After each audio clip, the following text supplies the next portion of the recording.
Hey guys, in this video we are going to see how to set up cron jobs on ComputeSphere. The cron job that we deploy prints out weather information of a specific location that we pass as input. The first step is to create a new project. Enter a name, description, set the type and number of spherelets and click create. After creating the project, we are going to deploy a new service. Click new service, select cron job and then deploy container image. This starts a 4-step process to deploy a new cron job. Enter a name and click next. Now, create an environment. For our cron job, we also need 2 environment variables. The first variable is the API key for OpenWeatherMap.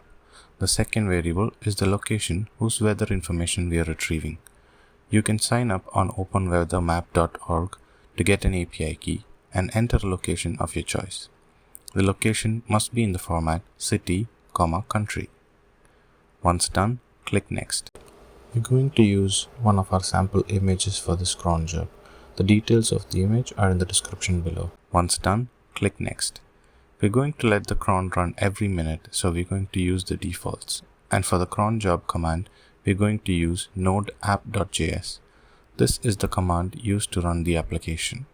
Once deployed, you can view the last execution on the right hand side and also the execution history in the cron job history tab. Clicking on an execution reveals the information that we logged.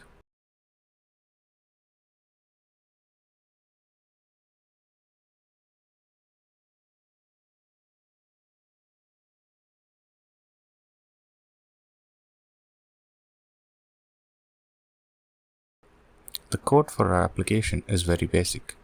We are using 3 libraries, Axios, Moment, and .env. Axios is to make API calls to the OpenWeatherMap API, .env is to parse our environment variables, and Moment is to make it easier to work with dates. You can also use fetch instead of Axios and datefns instead of Moment, but that's totally up to your preference. That's everything for this tutorial. See you in the next one.